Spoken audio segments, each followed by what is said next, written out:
The window has condensation on it again. It always does by this hour, when the kitchen has been running all evening and the cold has settled outside against the glass. Your phone is face up on the table beside the napkin dispenser. You have turned it over twice already to look at a number, both times in the middle of somebody else talking, and both times you read it through the crack. The crack runs corner to corner. It has been there 4 years. You stopped seeing it a long time ago. Keisha is telling you about her sister. You are listening. 10 years of starting over. That is what it comes to, if you count it, and you have counted it. 10 years of jobs that were going to be the one, apartments that were going to be the last one, an emergency fund built 3 separate times and spent 3 separate times, each time for a reason that was completely reasonable. Nothing had ever stayed. That is the part nobody prepares you for. Not the being behind, but the arriving somewhere and finding it did not hold, and having to explain to people who did not ask carefully why you were starting again. 8 tables, 2 rows of 4. The third booth along the left wall has a strip of silver tape holding a split seam together, and it has been there long enough that the tape has gone soft and gray at the edges. You are in the window booth. It wobbles. 11 months from now, you will be sitting in this exact booth, and the tape will still be on the third seam, and the window will still be fogged, and one very small thing will be different. You do not know that yet. Right now, you are just doing the arithmetic before the number arrives, which is a thing you have done at every table you have ever sat at. The boxes from the last place are still taped shut in the corner of the new one. You noticed this on the second night, sitting on the floor because the couch has not come yet and may not come at all, and the overhead light is the bad kind, the bare kind, and it makes the room look like a place someone is leaving. There is a particular kind of tired that is not about sleep. It sits behind the eyes, and it comes from carrying something for a long time without ever getting to put it down. And you have been carrying it since the first time a landlord asked for 2 months up front and you had to call someone. Your mother calls that night. Donna asks if the place has good light. You say it does. You always land on your feet, she says. You say, yeah. What you do not say is that landing on your feet 10 times is not a skill. It is a description of falling. You make tea because it is something to do with your hands. The mug is the one with the handle, the one that has moved with you since the second apartment. You check the account before bed. $411. You read it through the crack in the screen, and then you put the phone face down on the floorboards and lie there for a while with your eyes open. Not despair exactly, something flatter. The feeling of having run a race correctly and arriving at the wrong place. You hear it before it happens. That is the thing that stays with you afterwards, that you heard it for 11 days and did nothing. A tick in the pipe, then a sound like something turning over in its sleep, and then, on a Thursday morning, the water runs cold and does not stop running cold, and there is a slow, dark spread across the floor of the utility cupboard that you kneel down and touch with 2 fingers before you accept it. $840. The man who says the number is called Ray, and he says it kindly, which is somehow worse. He has a clipboard he does not look at. He says the tank was on its way out before you moved in, and you say you know, and you do know because you heard it. You put it on the card. You stand in the hallway afterwards with the card still in your hand, and you do the thing you have done your whole adult life, which is the fast, quiet calculation of what this pushes back. And what it pushes back is everything. That night you sit at the kitchen table with the phone propped against the sugar jar. It takes 11 minutes. There is a form with your name, and a box for a number, and a screen that says the rate, and a note underneath in smaller type saying the first transfer will take 3 business days to clear. $260. That is what you type in, not because it is the right amount. You do not know what the right amount is, but because it is what is left after everything that is not optional. And it is a number you can survive being wrong about. Your hands are cold. You notice that they are cold, and you press the confirm button anyway, and then you sit there for a second, because you had expected something to happen, and nothing does. 3 business days. You check it 4 times over those 3 days. Nothing on Friday, nothing on Monday. On Tuesday afternoon, there is a line where there was not one before. $260. It is not a lot of money. You are aware, standing in the break room reading it, that it is not a lot of money. You wash the mug with the chipped handle and put it upside down on the rack, and that is the whole evening, and nothing about the flat looks different. Gerald calls it a realignment in the email and a restructure in the room, and by 11 that morning, 4 desks on the floor below are clear. Keep your job. He tells you in a 5-minute meeting with the door open, which is how you know it is not bad news, and he says the word secure, and you feel something in your chest let go. And then, about 4 seconds later, you feel something else, which is the recognition that a man you have met perhaps 30 times holds that in his hands and can say it in 5 minutes with the door open. Relief and humiliation arriving in the same sentence. Nobody warns you about that one. You go to the break room. The fluorescent hums the way it always does, one tube slightly off cycle from the other, and Rosa is there with her coat already on, and she says, "You okay?" in the way that means she is leaving, and then she leaves. You take out the payslip. You have been getting these for years, and you have looked at exactly one number on them, which is the number at the bottom, because the number at the bottom is the one that arrives. Tonight, the number at the top is the number you tell people. It is the number you said out loud at a dinner once and felt briefly taller. There are then 7 lines beneath it, and each line takes something. And some of the lines you understand, and 2 of them you have never in your life looked up. By the time you get to the bottom, the gap between the 2 numbers is a figure you find you can quote. $941 a month, gone between the top of the page and the bottom of it, and most of it going exactly where it should be going, and none of it a surprise to anyone except you. You are not angry. That is not the feeling. The feeling is closer to having lived in a building for years and never once gone down to look at the boiler. The fluorescent catches the crack in the screen as you photograph the payslip, a line of light along the fracture. There is a young woman at the far end of the break room. She is new. She has the lanyard still in its plastic. She is standing with her back half turned, looking at her phone, and you can tell from the way she is holding it and the way her shoulders are that she is looking at a balance. Her screen is not cracked. You watch her for a moment. She does not notice. She puts the phone in her pocket and takes it out again 40 seconds later and looks at the same thing. You do not say anything. There is nothing to say that would not be a lecture, and you would not have heard it either. You put your coat on and go home. Keisha has the kitchen done. She does not announce it. She just says, "Come over," and you come over, and it is the same flat you have been coming to for 6 years, except the kitchen is not the same kitchen. Pale stone counters, a tap that arcs, under-cabinet lights she turns on with a switch by the door, and when she turns them on, the whole room goes warm at the edges.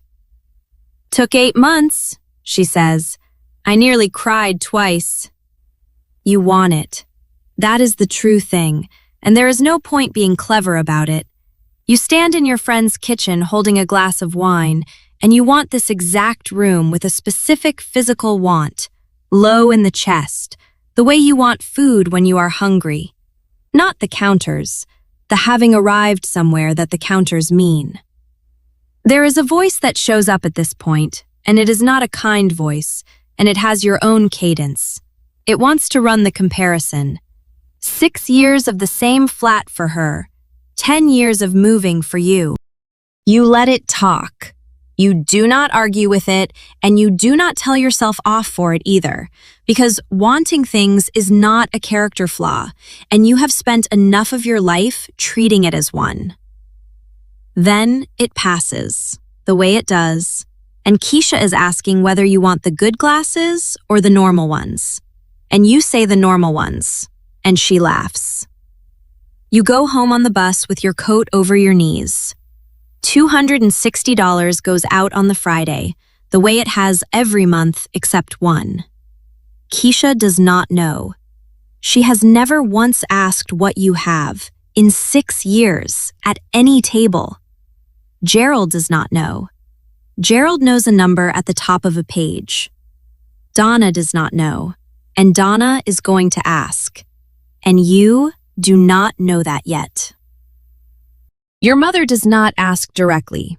She talks around it for 11 minutes first, and you stand in the hallway the whole time with your back against the wall, because the hallway is the only place in the flat where the signal is reliable, and because standing means the call will end sooner. The paint in the hallway is a color somebody chose in the 1990s, and it has a texture to it, slightly gritty under your shoulder blades. It is the car. It has been the car before. I'll get it back to you, Donna says. It's just this month. You do the arithmetic while she is still talking, which is a thing you probably ought to feel worse about than you do. $300. Not the whole thing. $300 is the number where the account still works afterwards, and the number where you do not have to have the other conversation, the one where you explain what you have been doing since the water heater, which would require explaining the 10 years underneath it, which would require Donna to hear something about herself that she has not asked to hear and would not enjoy. So you say 300, and you say it easily, like it is nothing. You're a good girl, she says. You say, let me know when it's sorted. What you do not say is that you have been the parent in this arrangement for about 6 years now, and that you do not mind it exactly, and that the not minding is its own small sadness. You send it that evening. It leaves a hole, and the hole does not close for 2 months. The thing you notice, afterwards, sitting on the floor by the boxes you still have not unpacked, and there are 4 of them and they are still taped, is that this is the first time in 10 years you have given somebody money without it costing you something in the following week. It cost you something, just not that. That same week, your own car makes a noise on the ring road. A short, dry knock, twice, and then nothing. You hear it. You turn the radio up slightly and you drive the rest of the way home, and you decide it is nothing, the way you decided the tank was nothing for 11 days. Rung. Her and a partner. Elias has a way of reaching for things half a second before they arrive. The door, the bag, the check. You have been seeing him since roughly the water heater, which is how you have started dating time, and he is easy in a way you were not expecting and had stopped budgeting for. Restaurant is not the Thai place. You have not taken him to the Thai place. When the check comes, he reaches, and his hand stops in the air about 4 inches short of it, because it has already gone. You did that while I was talking, he says. You were telling a story. I was. He sits back. It was a good story. It is $81, and it is not important, and that is the entire point of it. There was a version of this evening, and you have lived that version repeatedly, in which the check arriving is a small event with a physical component, a tightening, a fast recalculation, a decision about whether to say something. None of that happens. It is a piece of paper on a saucer. You think about it on the walk afterwards, and what you keep landing on is not that you have paid before. It is that you did not have to decide to. There used to be a version of you who needed somebody at the table to reach first. She was not weak. She was doing arithmetic. You have not thought about her in a while. The noise comes back in the 10th month, and this time it does not go away when you turn the radio up.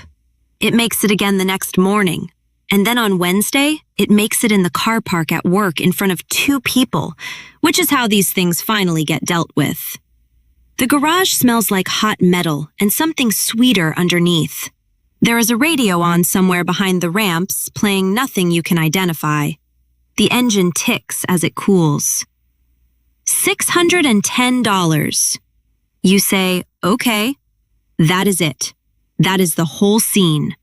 The man says the number, and you say okay, and he says he can do it by Friday, and you say that is fine, and you go and sit in the plastic chair by the door and look at the wall calendar from a parts supplier, and nothing happens in your chest.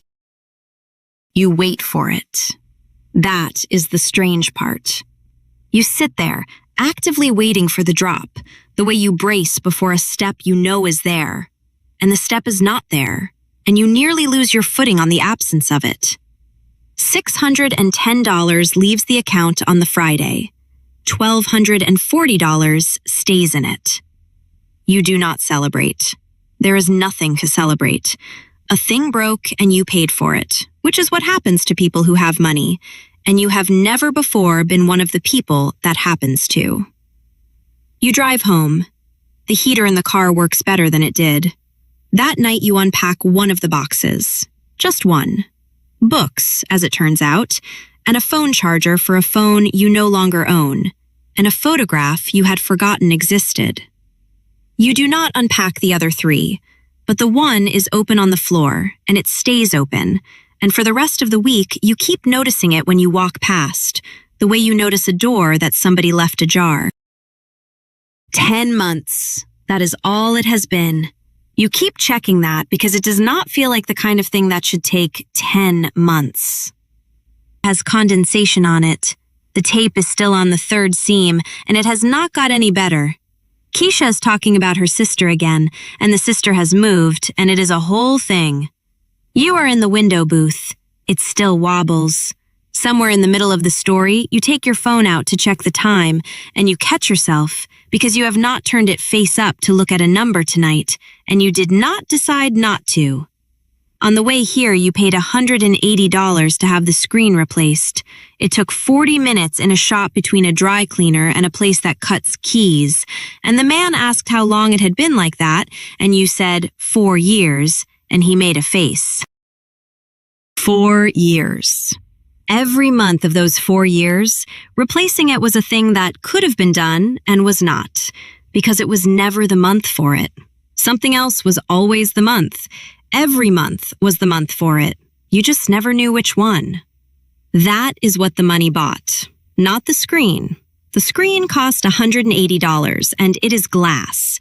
What it bought was the version of you who can look at a small broken thing and fix it on a Tuesday without the fixing meaning anything. $1,240, and then $180, and then $1,060. It is not a fortune. Nobody would be impressed by it. Keisha would not be impressed by it, and you are not going to tell her. And it is not because you are hiding it. It is because it is not the interesting part. The interesting part is that when Donna called last week and started talking around something for 11 minutes, you listened to the whole 11 minutes without doing arithmetic underneath them. The check comes. Keisha reaches for it before it lands and splits it down the middle without looking, the way she always has. You are still wearing the cardigan. The cuffs have gone softer. 10 years of starting over, and then 11 months. And the 11 months are the ones that stayed. You put your phone back in your pocket without turning it over.